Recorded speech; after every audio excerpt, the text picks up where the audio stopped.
Hey everybody, it's Keith with the L1 Automotive Training Channel, and welcome to this week's Tech Questions Quickies. So, this is where I answer all of your questions in email. You can send all your questions to techquestions@l1training.com. I'll put a link down in the description so you know where to go. So, let's get into it.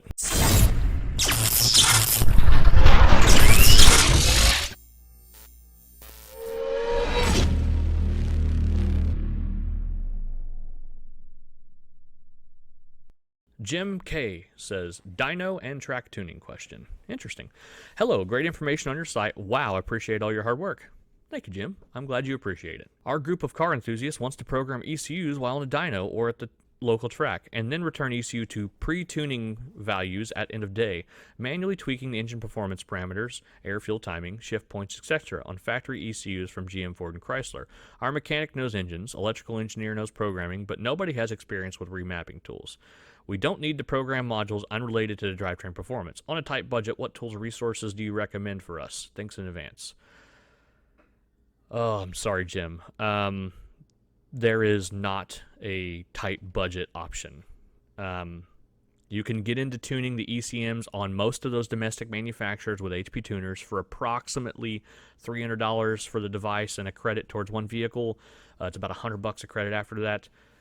Tuning gets expensive if you're not really good at it. I started my automotive career with tuning cars, and because I dealt with so many issues of people tuning, I learned to diagnose vehicles that were tuned, so diagnosing stock vehicles was a little easier, understanding how the PCM looks at certain data. There's a lot of stuff going on in there. So what we do and what we talk about on this site has nothing to do with what you're talking about. But what I would recommend you to do, look online, and let me see if this book still exists. It's called Maximum Boost. It's by Corky Bell. Yeah, looks like you could still find copies and or PDFs of it out there. I would urge you to please purchase it. It's like 250 or 60 pages or something, if I remember right. It's the first book that got me into it, and it gave me a lot of understanding forced induction engines, which once you can understand a forced induction engine, understanding naturally aspirated engines becomes very simple. That book got me started into the automotive industry, and from that point, it was a lot of self-led training and understanding, and lots of reading white papers and kind of getting what these manufacturers were trying to accomplish, and keeping in mind the whole entire time the original tuning was designed to keep the catalytic converter happy and to be as efficient as possible for emissions, to get the vehicle into closed loop as quick as possible and be as clean as possible, because CAFE credits are the only thing that matter, corporate average fuel economy. So there is plenty of power to be made in lots of vehicles. Lots of later model vehicles make a ton of power from the get-go and are very efficient as it is. Trust me, the millions of dollars in R&D they spent in tuning these vehicles was not for waste. They did a very good job on late model vehicles. So, to your question of, on a tight budget, what tools and resources do you recommend? I recommend you read Corky Bell's book. It's called Maximum Boost. At that point, HP Tuners is a good entry level into that. GM is its strong point. Ford and Chrysler, it's got some support for as well. They will probably only function to communicate with drivetrain performance modules.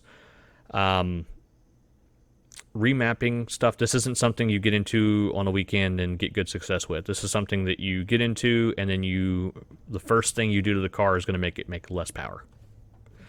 It does need to be on the dyno. You need to spend a lot of time researching and understanding first, and then all of that goes into mind, and then you have to factor in so many different things.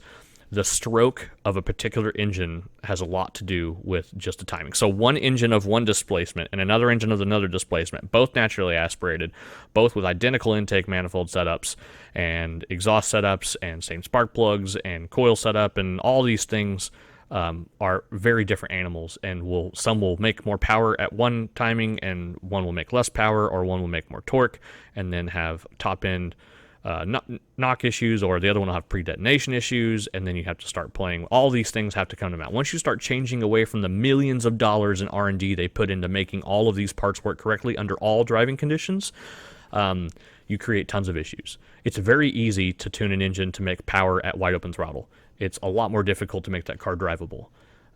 You deal with spark blowout, you deal with under detonation during low RPM conditions, and then once you get it all tuned, and then the temperature and humidity changes, it runs like crap.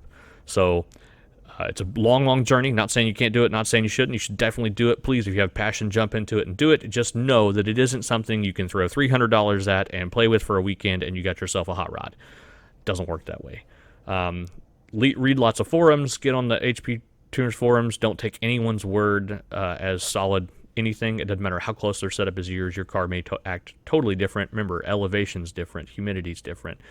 All of these things are important. The quality of parts you use, the installation quality, all of that. So, yes, read Corky Bell's book and spend a lot of time reading and learning about diagnosis and how PCMs use certain inputs. Because just when you think that you have only a tuning issue, you can be fighting a skewed input. So, I could talk on and on and on about that. But, Jim, thank you for your question. Sorry I couldn't be more help to you, but that's where I would start. And always back up your tunes. Every single change you make, save it. So save, connect to the car, take the factory tune, save it, put it in 2 places. Put it in the file you're messing with and put it somewhere else in another file. Okay? And then once you make one change on the tune, save it with the number 1. And then once you make another change it with number 2 and just keep going. And then if you go, oh, man, I really messed up, go back 1 step. If you make 4 changes, you're going to get lazy. You're going to make 4 changes and click save. You're going to make 3 changes and make another save, and then it's going to run totally different at a different point. You don't know if you're 2, 3, 5, or 7, or 9 steps behind. So save every change you make. All right, enough from my soapbox.